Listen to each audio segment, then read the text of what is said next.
Good afternoon. My name is Tracy Nyer, and I'm with the Virginia SBDC. I'll be your facilitator for today's webinar. For those of you that are not familiar, the Virginia SBDC is the largest and most effective provider of customized counseling and education for small businesses in Virginia. Most of our services are offered locally in 28 locations throughout the Commonwealth. Today's webinar is one of our educational offerings and is part of an ongoing webinar series, Google and Beyond, Marketing and Managing on the Web. Today's topic is getting started with Instagram small business marketing. All of our Google and Beyond webinars are presented by Ray Sidney Smith, a web and mobile strategist, author of Solo Mo Success, Social Media, Local, and Web Small Business Marketing Strategy Explained, and president of W3 Consulting. If you have any questions during the presentation, please type those questions into the question window and Ray will do his best to answer them. Without further ado, here's Ray Sidney Smith. Thank you, Tracy, and thank you to the Virginia SBDC for having me here on the Beyond Google Marketing and Managing on the Web series. Today, as Tracy said, we're going to be talking about getting started with Instagram for small business marketing. And just as a couple of housekeeping items, as Tracy noted, if you have any questions, there is the question panel available to you. So start typing those questions as you have them, and Tracy will either interject or will hold those questions to the Q&A period at the end. And that is to say, we will have a short time at the end for question and answer, and I'll be happy to stay to answer those. If you want to ask me questions afterward, I'll have my email address on the final slide, so feel free to go ahead and email me. If you are a Twitter person, as I am, feel free to go ahead and tweet at me, hashtag it Beyond Google, so I know that they are about this particular webinar series. Just helps me clue into what is going on, and I pay attention to that hashtag. Follow at Virginia SBDC as they promote future webinars as well as other programs and information that they push out to you for your benefit. So go ahead and follow at Virginia SBDC also on Twitter. So that takes us to today's agenda. And today what I'd like to do is just a very simple agenda. I'd like to go over Instagram as a whole so that you can understand what the platform is, where it's come from, how it's grown, and really what it's all about. I'll then walk you through setting up an Instagram account, at least to the extent that I can show you on a computer screen as opposed to a mobile device, and I'll explain why as we move our way through. I want to go over the basic components of a marketing strategy for a small business as opposed to a consumer who's using Instagram. The Instagrammers who post on Instagram, it's a very, very different circumstance than promoting as a business. So I want to sort of show this in that capacity as well. And then finally, we'll leave a little bit of time. I'll leave a couple of minutes at the end for question and answer, and we'll go ahead and go through that. So let's get started. Instagram. Instagram itself is a platform that launched in 2010. And it's launched in October 2010, I believe, and it had roughly about 1 million users by December. And so that's when it reported its first set of users. It has had an explosive and exponential growth to the point where today it has nearly 700 million users. And so to say that we can ignore Instagram in the scope of social networking services is foolish for small business owners, right? And as in general, I always recommend that for any small business owner, if you are starting in social media, you should choose one social network, and not every social network is for you. However, with 700 million users, a lot of those users are going to be within your target audience. And so Instagram is a great platform for being able to start somewhere. Okay, so if you're going to start somewhere, obviously be platform specific and be audience centered, but you want to really understand that you have a lot of options within even the Instagram ecosystem in terms of targeting audience and so forth. But so we have 700 million users, about 100 million of those are active daily, and as of a couple of years ago, Facebook purchased Instagram because they saw the exponential growth of the platform, and so that people are just aware you are using a Facebook product when you are using Instagram. What that means in general is that you have the same features that are on Instagram, but you do have the infrastructure of Facebook behind it. Instagram is actually a mobile social networking service. So a lot of the functionality that we talk about from the consumer side is actually done on the mobile device. What I'll be showing you today is how to make this a little bit easier on you by doing quite a bit of what you would do on Instagram on the desktop. So in general, Instagram is designed around pretty much the types of content I'm putting in front of you right now. Photos, what are called GIFs, or basically these graphical moving images. 15-second video, what are called stories. And if you know anything about Snapchat stories or the other kinds of stories that are out there, Instagram stories are basically the same thing. And direct messaging, or what are called DMs. This is a private messaging. So let's go through each of these just one by one so you have an idea. A photo is pretty, understandable, but the idea behind the photo is that you have a particular image that you want to present to people, and so you have the opportunity to put an image up there. You can have non-square images, but generally Instagram does promote the square image, okay? And so you want to go ahead and think about how you're presenting your images in a square environment. Again, it will go ahead and adjust ratio to fit within the square that Instagram shows within the application's interface. Okay, so that's sometimes a little bit confusing to people, but you're primarily working with a square. And there are good reasons for that, as I'll talk about as we move our way forward very shortly. So you have the photo. You also have this concept of the GIF, okay? And it is pronounced GIF. GIF is pronounced GIF. And GIFs are basically several moving images together that allows you to be able to show something akin to the 15-second video, but not really. It's a little bit more, what do you call it, sort of crude than that, but it can be actually very effective. It's very lightweight, so it's not something that really takes up a lot of space. So you can create these GIFs as well. 15-second videos were introduced. And that allows you to be able to actually show video. So you can actually produce video and put that on there, primarily taken with a mobile device, or a camera of some kind that can do video. It doesn't have to be very high quality video in the sense of high pixel density, but definitely having substance, right? And you don't want video that has distorted or terrible audio. People really are affected by bad audio. Okay, stories are a very different thing, and actually, I'm going to link to a YouTube video that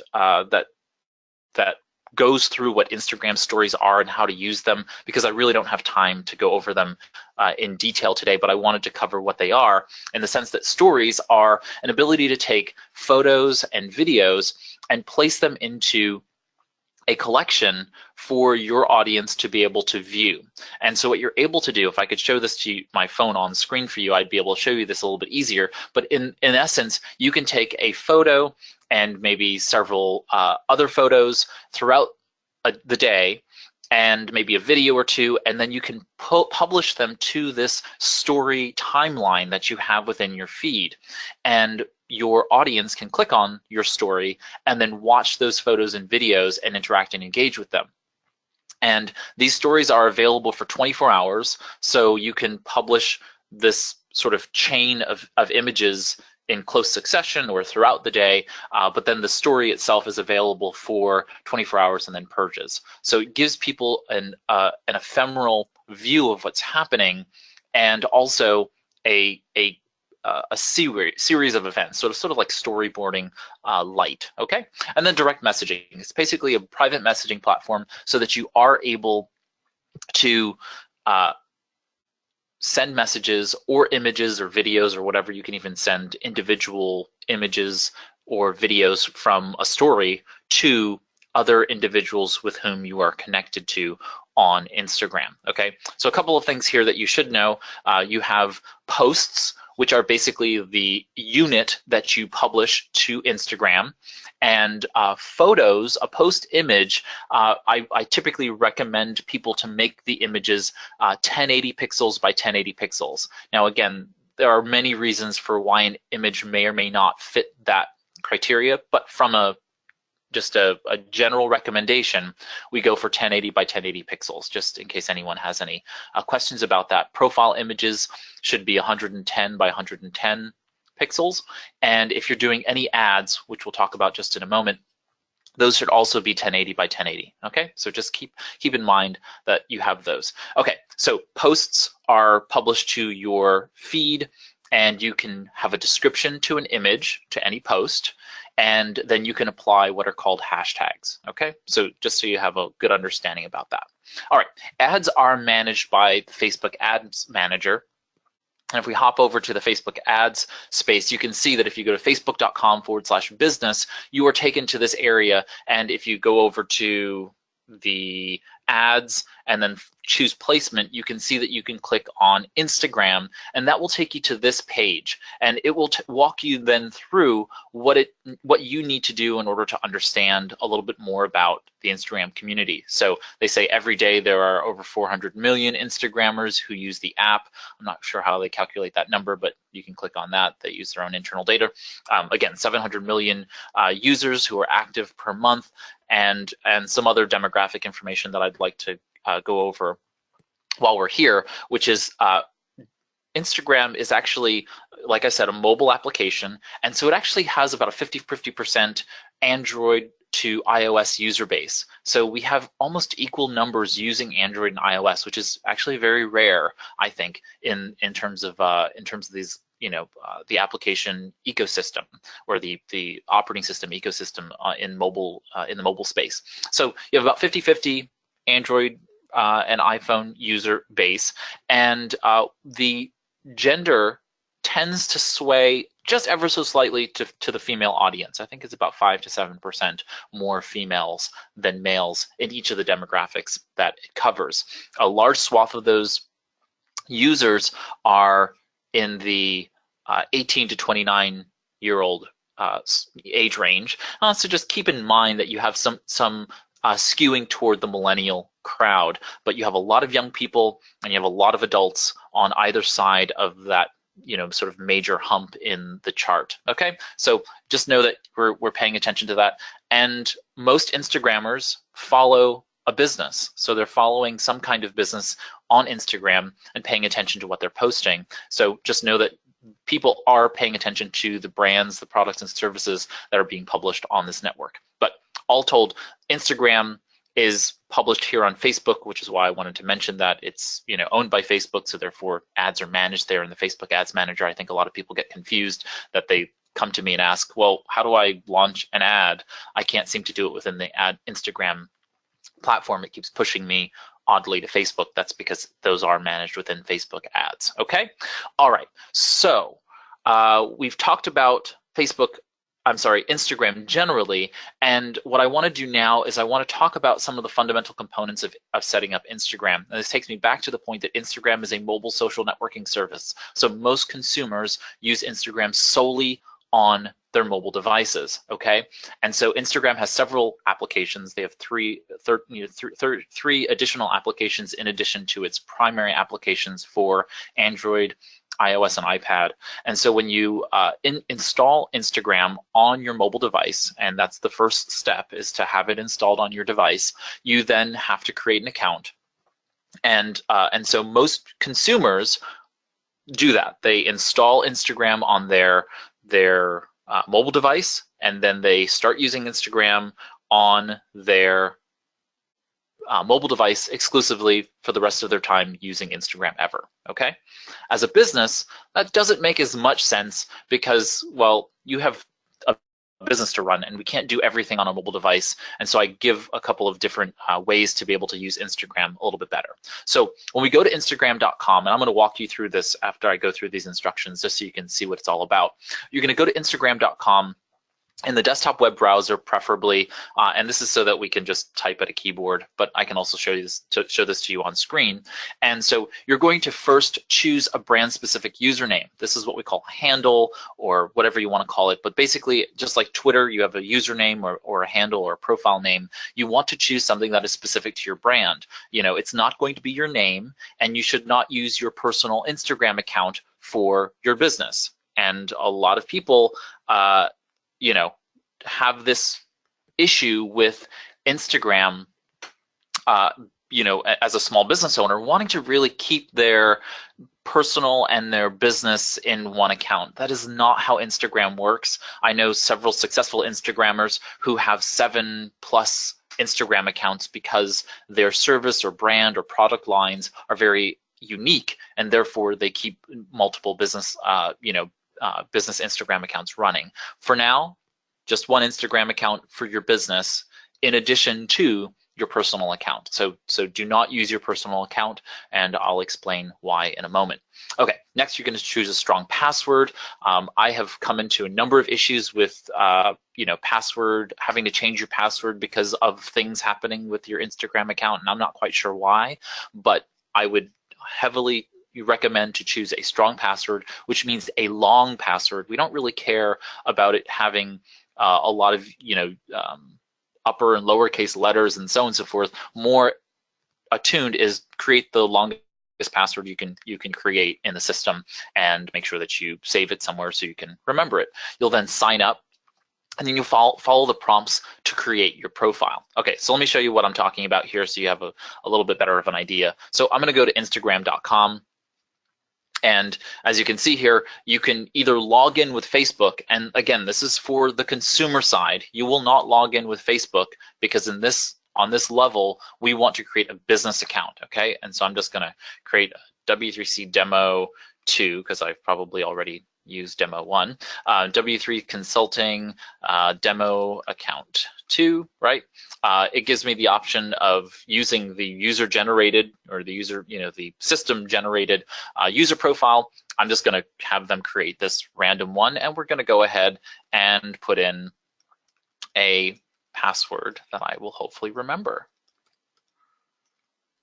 All right, at this point, it's going to have me click on the sign up button, and it's saying my email address is invalid, and it absolutely is. So just pay attention to that. I don't use this email address with us. It's not followed. And so again, we're going to click on sign up, and now Instagram is going to go ahead and create the account. I'm not sure why this is so small for you, so you can sort of see it a little bit bigger. At this point, Instagram is going to ask us to go ahead and download the app, and you can see get it on Google Play or get it in the App Store. I'm going to clear that away, but you will obviously do that. And we're taken to the onboarding process for Instagram. And so just very, very briefly, it's going to ask us to add a picture to our profile. You are going to do so. Again, that picture is going to be 110 pixels by 110 pixels so that that image displays correctly for your brand. And again, you want this to be a professional image. You want this to be an image either of your logo, perhaps of your team, of your product or service in use, whatever it is, but it has to be something that's professional, okay? Next, it's gonna ask you to go ahead and follow some suggested Instagram profiles and so on and so forth. Again, these are just suggestions, but it asks you to go ahead and do those. I'm not gonna do that at the moment, but now we're going to go ahead over to this little head and shoulders icon, which is your account icon, and you can see that it shows the current profile, 0 posts, 0 followers, 0 following, just so that you can have an idea. For 0 posts, that's the number of posts you have created and published to your feed or to your account. 0 followers means there are 0 people following you, and 0 following means there are 0 people who you are following. Okay, and then of course, as you increase those numbers will increase in kind. You have the edit profile button, and then right over to the right of that, you have the gear icon for settings. If you want to edit your profile, you click on edit profile, and you're given the opportunity to change your name, your username, your website, and add a bio. You should add your website here, and since Instagram is actually rather unique in the sense that it doesn't allow clickable links in posts. So let me repeat that. Instagram does not allow clickable links in posts, at least at present. So when you want to share something with someone, you need to tell them to either click on the link in profile, meaning come to your profile and click on the link that you put in here. So here, if I wanted people to go to our web hosting services, I would go ahead and place that. And then if I were to post something about our web hosting services, I would tell people link in profile or link in bio. And so people would come here to our profile, well, they would actually come to here in the profile, and they would see the link that would show up here and then be able to click on it.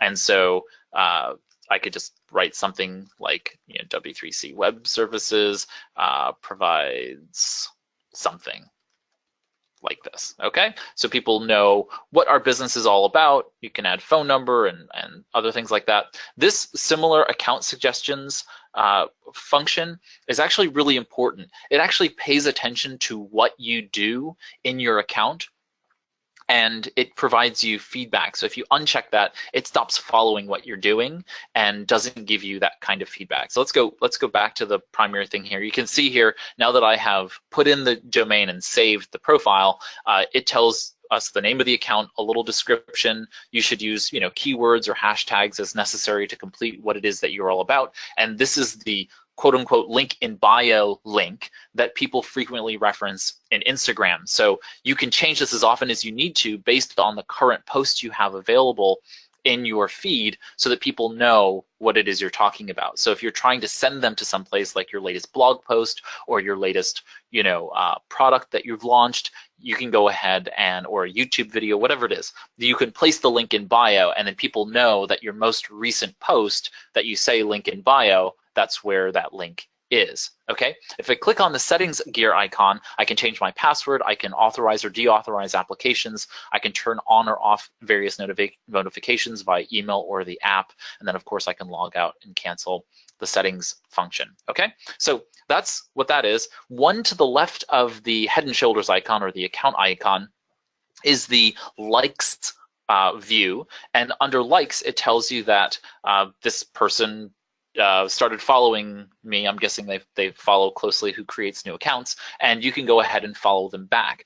And I'll talk a little bit about following back just very shortly. Okay, the next one to the left of that is the Explore tab, and the Explore tab allows you to go ahead and explore profiles, ones that are suggested by Instagram, but also those that you can search against hashtags. In this case, for example, I can search for small business, right? And you can see that there's 8.3 million posts that hashtag for small business. This is different than small biz, right? If I do that, there's 1.73 million posts against the small biz hashtag. You can go ahead and keep looking at the different and the various hashtags that are created and used for purposes of searching for your target audience. So the first thing that you do really when you come to Instagram from a strategic perspective is that you start to search for these hashtags and you start looking for users who are posting quite frequently with those hashtags that are important to your business. And so what's a hashtag? A hashtag is just basically a keyword without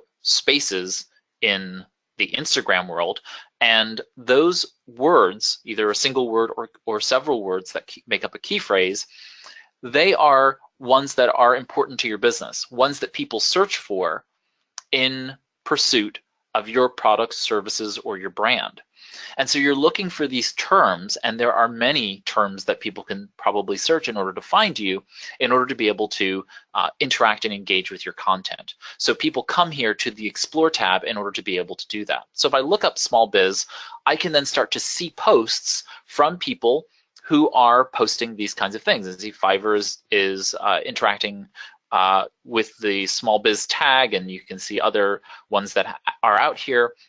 And so if I want to go ahead and interact and engage with this tab, this particular post, that is, I can go ahead and do that. So now I can see that I have the image here and I can see what's going on. I can follow this profile, in this case, the Yankees brand, and we can tell that it's actually truly the Yankees because of this verified check mark.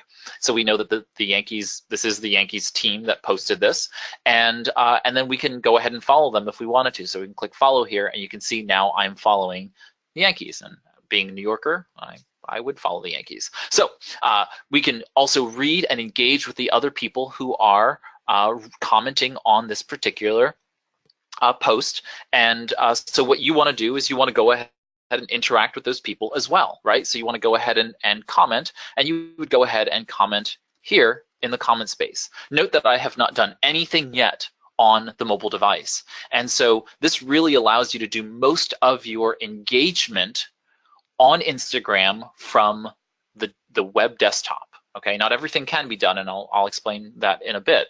But for the most part, liking things and commenting on them can all really be done, as well as managing your profile, can all be done from the desktop. So that's really, really helpful, especially when it comes to having to deal with Instagram's limitations in one way or another. Now, one way in which, whoops, and I just commented on that and I didn't mean to, so we're going to go ahead and delete, right? So I did that on purpose, by the way. So I went ahead and placed this comment. I don't want this comment to be here. There's an X that appears to delete my comment, so I can go ahead and click delete comment. See, there we go. So enter goes ahead and gives me the option to comment, to submit that comment, and then I can go ahead and delete comments. So if I do type a comment and I want to put multiple lines, for example, I can hold down the Shift key and click on the Enter Return button, and that gives me some space between particular paragraphs. Now, here goes a little bit of a trick that you might want to use when you are dealing with these the limitation of not being able to place hyperlinks or URLs into comments or descriptions. So what we've done is, with our company, we have created a variety of different short URLs where people can go ahead and use those short URLs just generally for getting to particular places. So for example, if somebody wants to go to, like I said, our web services, I can place in here web.w3cinc.com. Now, every time I tell people that there is some new thing, product, or service we're providing, I could just tell them to go to web.w3c.com, and that will take them to it. I could also use a service like Bitly and create short URLs that will take us to particular places. So, for example, if I wanted to take people to, let's pick a fun place that I want someone to go to. I'm drawing a blank here. So let's go to,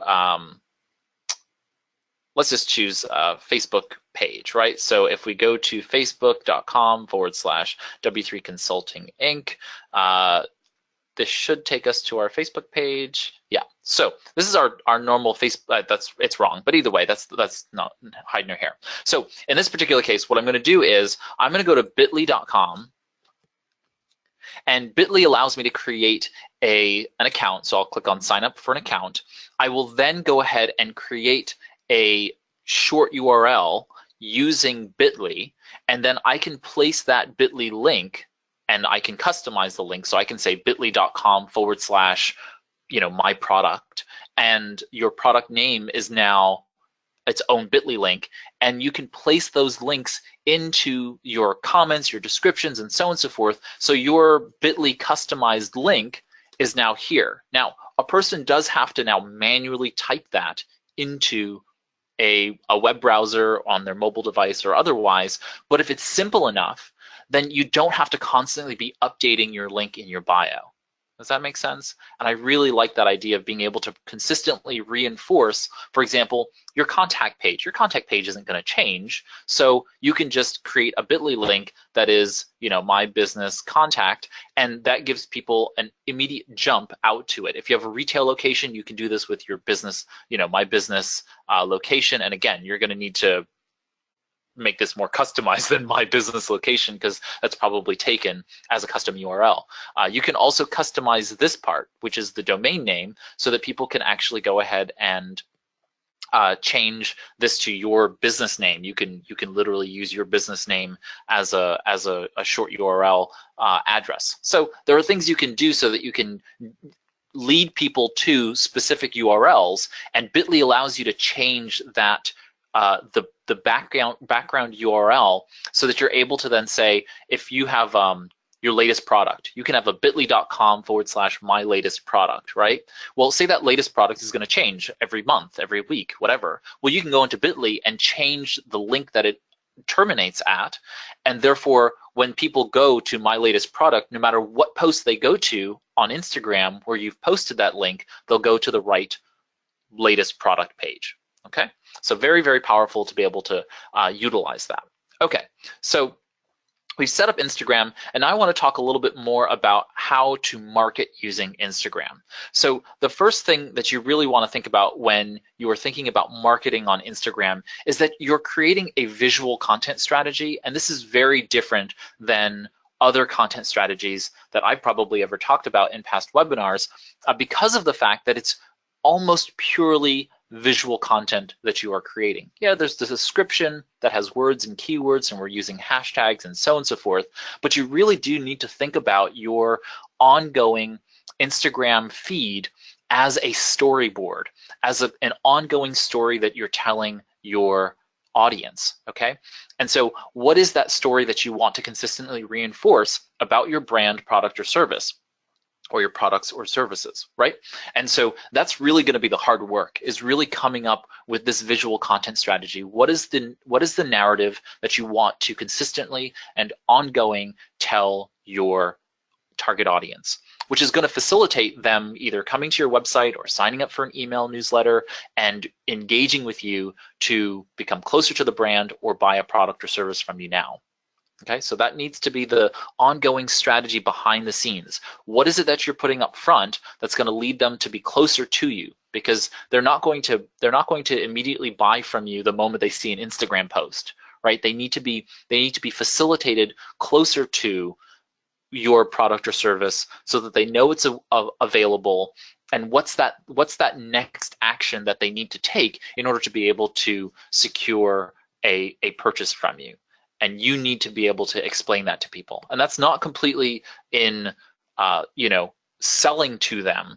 Most of this is really educating them and inspiring them to interact and engage with your brand on your website or via email or by calling you or whatever it might be. So making sure that you have those calls to actions, what we call calls to actions or CTAs, embedded in the visual content strategy so that people are aware. So you're going to create an editorial calendar. We've actually had a webinar on this topic. So if you go back to the webinar archives, you'll see the editorial calendar or schedule webinar. You can watch that. And then you want to get your visual assets and your gear ready. And what do I mean by that? So your visual assets are basically your logo, because you're going to want to make sure that you watermark your images, because people are going to be repurposing and reusing your images online the moment you start posting them on Instagram, if they're of any use to others, and you want to make sure that you at least watermark it. You have spent the energy to create these images and videos and so on and so forth. You might as well get the long tail effect of its use if other people are going to be using those assets. And what I mean by gear is making sure that you have the apps installed, and I'll end with some of the apps that I use and why I use them. And you want to also have your mobile devices installed with the same Instagram account credentials logged into all of them. So if you're the only one using Instagram, you might have it on your phone as well as on your tablet and logged in on your computer. But if you have multiple people who are going to be Instagramming on your behalf, everybody needs to basically get that, installed on their computers and logged in. Instagram does allow for multiple accounts to be logged in at the same time. So you can have your personal and your work accounts all logged into the same Instagram app, so that you can switch between them and so on and so forth. You should plan to post daily. Especially as you start out with Instagram, posting daily does give you the strongest sense of consistency, and it allows people to come back to your profile and know that you're committed to the platform. And so you do need to plan well in advance. Okay, if you're going to be posting daily, for me, I really mean by 5 to 6 times per week as opposed to 7, and that's just because there are several days of the week that are more popular or less popular. Mondays and Thursdays are the most popular days on Instagram. Sundays are the least popular. So if you're going to take a day off, sort of like the Sabbath, taking off Sunday is the day to do that, since it's the least popular. And while I'm on the topic, Instagram tends to see its most traffic between 8 and 9 a.m. in the morning. So if you're going to post, you would post between 8 and 9 a.m. Videos, for example, are most popular around 9 p.m. And I'm talking about Eastern Standard and or Daylight Saving Time. So, you have to just sort of be aware of the fact that there are these best practices in terms of times. However, your audience may be very, very different. So you need to pay attention to the data.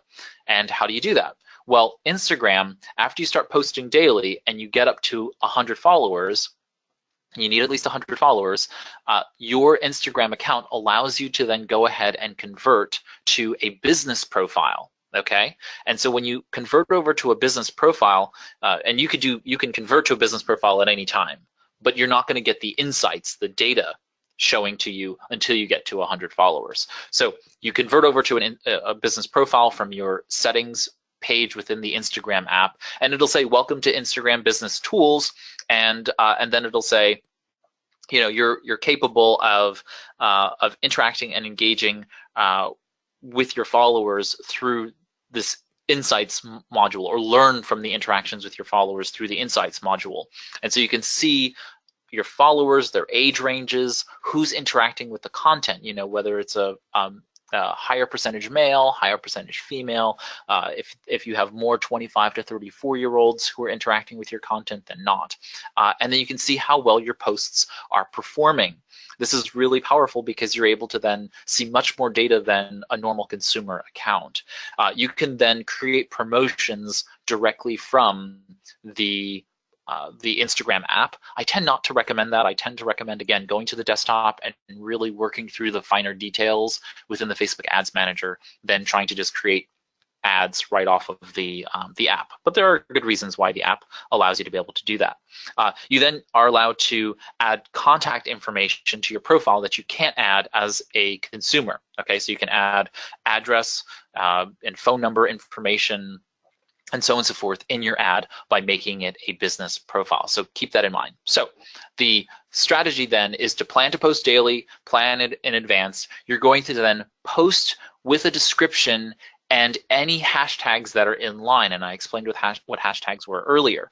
So you're going to go ahead and create your post, your image, or whatever it is, and I'm going to actually, at the end of this, show you how I'll walk us through creating a post and an image and doing all of that at the end. So I'm going to post with a description and any inline hashtags.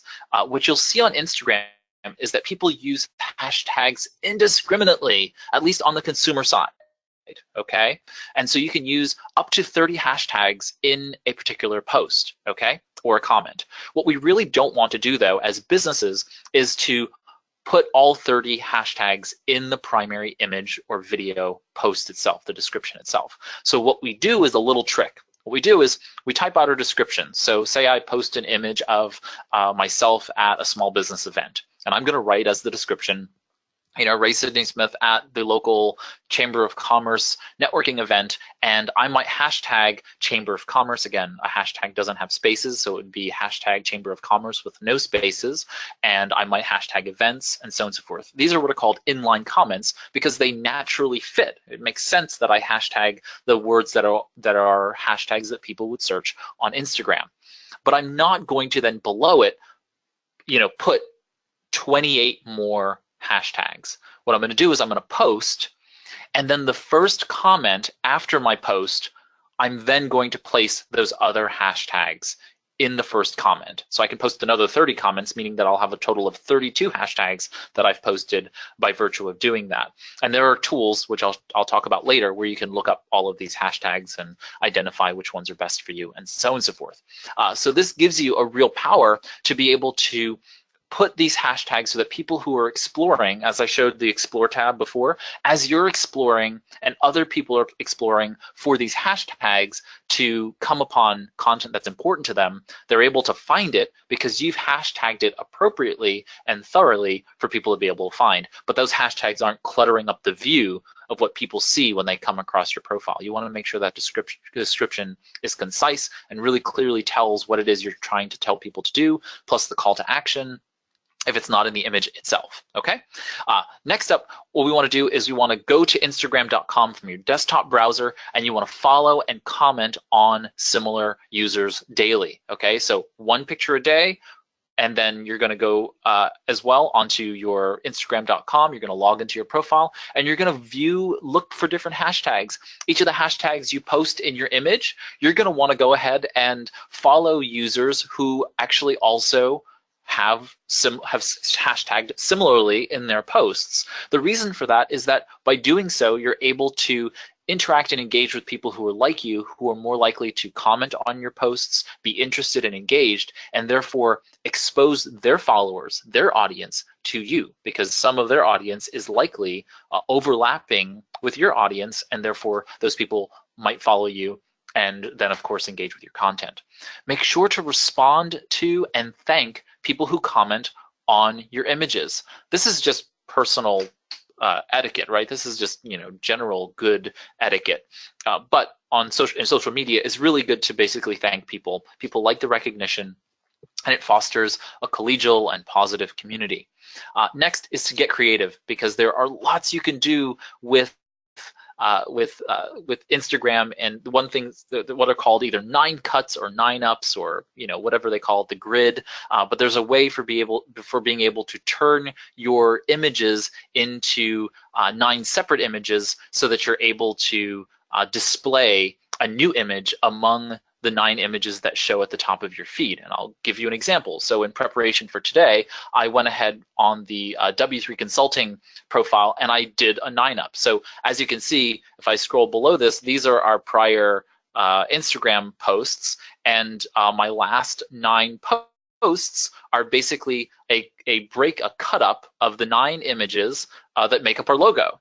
And so if someone is coming to our feed, you can see that they can see this set of images. So it can be really sort of interesting and fun to be able to create different kinds of images that show up in these 9 posts. And you can make a story. You could, if I wanted to, and if I had the time, maybe I would have started this post. This is the first post. This is the last one, right? And so I could have started here with the story and the history of how W3 Consulting came to be, or I could tell the story of what W3 stands for, which, by the way, it stands for World Wide Web, because we are a web consultancy, right? So it makes a lot of sense that I explain what W3 means in this series of tweets, and I could have hashtagged them with various tweets and so on and so forth, hashtags that is, with various keywords that would have brought people to us. So you have a lot of latitude with regard to how you present the material, and you could be creative with that. Those could have been,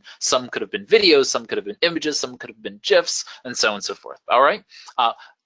One thing that I tend to tell people about what you should post on Instagram is this. One is people really, really enjoy behind the scene views of what's happening in your business. So this might include what's happening in the product manufacturing process. So say you're a bakery. Well, people love to see people, making the dough and rolling out the dough and putting things in the oven, bringing them out of the oven, in sort of their raw form, decorating cakes and decorating the various pastries in their production. It's very interesting to see what's going on behind the scenes. If you can, show the product manufacturing, show you providing services, and that includes customer service. Most of the time, customer service folks are the most friendly people you have in your business. So if you have a customer service staff, go ahead and show them interacting and engaging and helping customers. And then finally, you really need to educate customers. So those behind the scenes pieces are really an opportunity to show you educating customers. So if you're at a workshop or you're giving a seminar or a talk or something like that, show you behind the scenes educating your customers about your products. Next, product showcases and demos. It's really great to take pictures of your product in a variety of different areas and uses, or your services for that matter. And of course, doing demos. You can do those demos in image by image. Again, this comes back to your visual content strategy. And you can also do demonstrations, either in short 15-second videos or otherwise. And this is where GIFs can actually be very, very powerful, because a GIF can actually allow you to do a lot more than a 15-second video, right? You could do a sort of a time lapse of utilizing a product that might take many different images, whereas a demo in 15 seconds is not necessarily always useful for all products. Make sure that you're asking questions of your audience. Now, this usually means a sort of a requisite number of followers. Let's use Instagram's 100 followers before you start to really get a good amount of comments and insights to be able to see what's actually happening. So say after you have 100 followers, start asking questions. This is market research. If people are telling you, I like the color purple, I like, when you post images of great motivational quotations that are from industry leaders in your profession. That's information that you can use to increase engagement. Make sure that you are always educating your audience. Social media, for the most part, is primarily consultative sales. So this is not about selling your product on the front end. It's about educating your customers on the front end so that they know that you are the person to focus on and pay attention to when they have a need or a want to satisfy. You need to be top of mind. And this is a product that this whole platform, Instagram, gives you that ability. Okay, next up is you can repost your audience using your product or service, as well as reposting brand interactions, them coming to your seminar, them coming to your business, retail storefront, whatever it is that they're doing, you can engage with your customers when they're interacting with your brand and or when they post about your product or service. So you can actually create a hashtag, and creating a hashtag just means using one that isn't being used by others as your business's hashtag. And when people post to that hashtag, you can follow it and therefore capture those images, ask for their permission to then go ahead and repost it. And there are tools that you can use to do that. Instagram itself does not allow for resharing other people's content natively within the apps. Okay, so you can't do that natively within the apps, and I'll explain how to overcome that in a moment. Okay, so tools you can use. This is my favorite part because Instagram is not the only app that you need in order to really be fruitful on the application platform, on the content platform. So here goes some tools, and I'll sort of explain how the tools are used and why and how and all that good fun stuff. All right, so Typorama or WordSwag. This allows you to actually type words onto an image. So like I said, this is about visual content.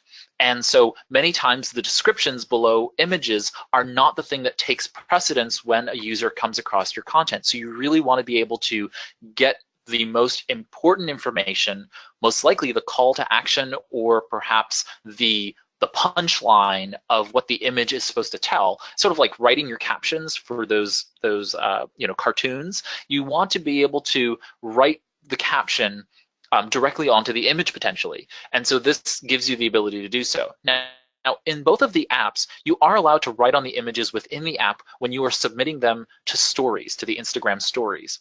For some reason, though, I have not found the functionality within the apps themselves for just regular images. So you're allowed to apply what are called filters. And the filters at present moment, I believe, there are probably 24 or 36 filters, and these are basically different ways in which you can change the image very quickly, whether you can turn it all black and white or apply high saturation, and turning on all of these various effects very quickly and easily with the images.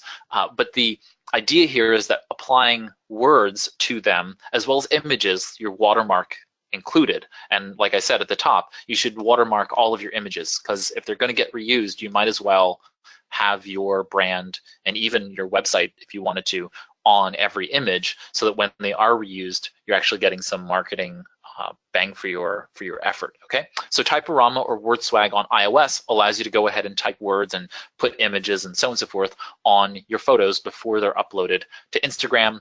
Photofy is the equivalent for Typorama or WordSwag on Android. Okay, if you need some free images, Pixabay is one free stock photo website where you can use it for any purpose that you'd like. So you can go to pixabay.com and find the images, put them into your visual assets library, and then modify them using Canva. Canva is mostly free. It's a free platform to use, but if you use any of the images, it's $1 to use their internal stock library. But this is a desktop image editor. I think there is an iOS version of the application as well, and I'm hoping, knock on wood, they bring an Android version out very soon, because although I have iOS devices, I primarily use Android, being a Google Small Business Advisor, right? I use primarily the Android platform on my mobile devices, so I want Canva to come to Android as well. But it's an amazing graphic design tool, and I'm going to show it to you in a short bit on how to use that. InstaQuote and PicFlow are basically tools that allow you to do reposting of people's content, being able to do all kinds of things that Typorama and Photify does together in all one app. So Instaquote and PicFlow are good choices for some businesses that are very, very high content curation. So if you're curating a lot of content, that is, you can't create daily content, then you need to curate that content. You can do that using Instaquote and PicFlow. By doing so. Repost is my app of choice for content curation. And so Repost, what it does is it automatically provides a little image that applies over the image that you want to reshare, so that you're able to give credit to the person you're resharing, and it gives you the ability to put the image overlay in an appropriate place so it's not covering any important content, and you can make it light background or dark background. It's both Android and iOS, and it's fantastic. I really enjoy using Repost for being able to curate other people's content to my feed as I find it useful, okay? And then Webstagram allows you to be able to do a lot of what you want to do in terms of insights and interacting and engaging with Instagram with that analytics function in your browser. So if you go to web.stagram.com, you can go ahead and do that. If you want to source hashtags, hashtags.org is a really great place to go. And again, I'll show you what that looks like in a moment when I do a little demo very, very quickly, which is you can go to hashtags and find all the hashtags you need. If you want to schedule posts for later, most services require you to push it to the app on your mobile device and then to manually post it.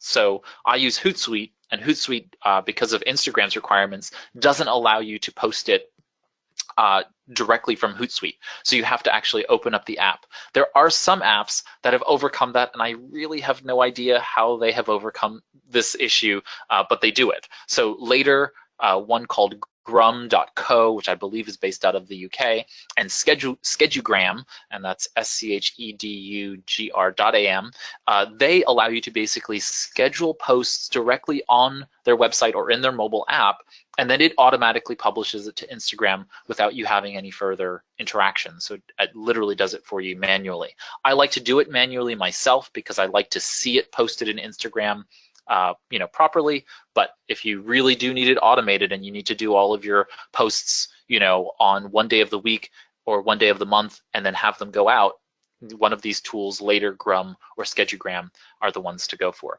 Instabanners and Giant Square, I actually use Giant Square to create that 9-cut, that grid of the W3 Consulting logo. I use that in order to create that. So Instabanners is on iOS. Giant Square, I believe, is on both iOS and Android, but I use the Android version. And last but not least is IG Help. So IG Help is Instagram's help and support area. If you run into problems with Instagram, that's the place to go. Just go to help.instagram.com and type in your question, and they likely have come across every problem that you have. Okay, so it's just a good place to ask your questions as you're making your way through. So before we go into Q&A, I did want to show you just how I would set up a post, and so what I'm going to do here is I'm going to go over to, so that's Instagram help, and I already talked about later and all that good stuff. Great. So say that I wanted to post a motivational quote, right? And so here I'm going to look at this image, and I'm going to say, oh, look, I want to take these Wayfarer glasses and say this has really something to do with what I'm talking about. I can go ahead and download the original, or a large enough size. In this case, the medium size will fit my 1080 by 1080 requirements, and I'll click on download. Okay, what it's going to do is it's downloading this free stock photo image for me to be able to use, and I'm going to hop over to my Canva profile, and in this particular case, Canva, like I said, is free, and it even gives you an Instagram post option when I go to create a new post in Instagram. And this is not a Canva tutorial, so I'm not going to get into all the details of this, but I'm going to go ahead and click on Instagram, and that's going to open up a new template for me to be able to create an Instagram post. So I'm going to let that open, and in this case, I'm going to, if I were doing this for real, I would go ahead and title it, so I would give it a name, so my Instagram post, whatever the post is going to be, and I'd probably put my business name in it. I'm going to upload my image so that I'll have my image available to me, and then I'm going to make that image my background. I'm going to wait for it to see the little rubber ducky floating up to the top. There we go. It's fully uploaded. Great. And I want this to, of course, fill my entire screen. So I'm going to go ahead and keep pulling until it fills my entire screen. And I usually like it to bleed just ever so slightly so that I know that it's going end to end. And you can see now the image is fully filling my screen. And so here I have it. I want to add some text to this, a little motivational quote. So I'm going to add a heading here, and here goes my motivational quotation. Okay, so pretend that it's something really powerful and snazzy, and I'm going to go ahead and snap this to the center so that it's centered, and I probably want this to be white so that it contrasts against that, and I really dislike this font, so I'm going to go ahead and change the font to this this other font, and you can see that it's centered it automatically, and that's perfectly fine. You can see that it's not quite readable, so I might want to move this around to make it more readable. But anyway, this is my point is that here we are. We have my image. I'm going to go ahead and download it. It recommends PNG, and that's correct because it's mostly a photograph, so we want that to be an image. If it was mostly words or other things, we might want it to be other things. And so we're going to go ahead and download it. So you can see my Instagram post has now downloaded. I'm going to go to Hootsuite. I'm going to go ahead and drag my my item from Hootsuite up here, and then that way Hootsuite will go ahead and upload my Instagram post. I can select my network. In this case, I'm going to choose W3 Consulting, and I'm going to choose Instagram. Okay, and I've set this up obviously in advance, and now I can type my post. So my post description is going to be here, and there might be hashtags in here like small biz as part of the inline description, right? Whatever, that's what it is, but I don't want to put all those hashtags in there, but I do want to find hashtags that are important to this particular content. So I can go to hashtags.org, and I'm going to type in small business, okay? And voila, it's going to do a search, and it's going to show me some information about when it's most popular. See, it's like right there in the early morning hours is very popular for me to do that. And it's going to give me some posts about it and related tags and all that fun stuff. Okay, so it gives me quite a bit of information, and it even defines it for me and all that fun stuff. For some reason, it's not giving me the hashtag list. There is a place where it gives you a hashtag list. Well, I'll post the link to the one that gives you the hashtags in the list. Anyway, the point is that now I can schedule this immediately to publish immediately from Hootsuite, or I could decide to go ahead and schedule on a date. If I click send now, this will go ahead and publish to my Hootsuite app, which I'm looking at on my phone right now, and Hootsuite will go ahead and ask me to publish it. It'll say, hey, by the way, you just pushed a post out, would you like to publish it to Instagram? And it will go ahead and do that. So you can go ahead and follow that flow. Notice that I did all of that from my desktop, not from Instagram on the computer. So you can do a lot of that in an app like Hootsuite or an app like Later or Schedulegram or Grum or whatever it is, and do most of what you need as a business owner from the desktop. And then, yes, there is more work that needs to be done on the mobile device, but can be pretty useful. So with that, I'm going to turn it back over to Tracy. I'm happy to answer questions, and we can close out for the day. Thanks, Ray. We do have one question right now. It's a lot of people. A lot of the posting ideas that you're providing are mostly geared for products producing businesses. What would you suggest daily posts for a business that's a service provider? I'm a virtual assistant specializing in housing programs, not really exciting stuff. Right, so in your case, you need to be able to look at your audience, and just so you know that most of the content posted on Instagram is not based on products. They're based on service and lifestyle businesses. So Instagram content is really a lot about people defining and deciding what their lifestyle is about. And so for the people who you service as a virtual assistant, you want to think about what's the kind of lifestyle they want to have, right? And And so those people are going to be prone to productivity content, like personal productivity content or individual productivity content, time management issues, and issues of them, using their time better, right? If they want to outsource some of their work, that's outsourcing their time to you for a price. And what is it they're going to do with that time? What you need to do is visually show them in Instagram posts how people are going to use their time by hiring you. And that's almost the case across the board for service-based businesses. That is, with the service you're providing, how am I going to experience life? And if you can answer that question visually, then that's going to really make a positive effect on your business brand.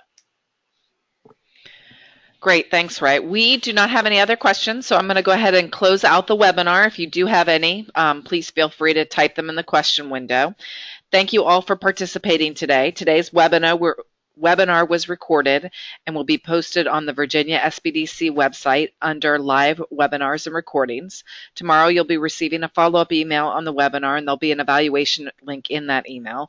Please help us to continue to improve our training by taking the time to complete the evaluation.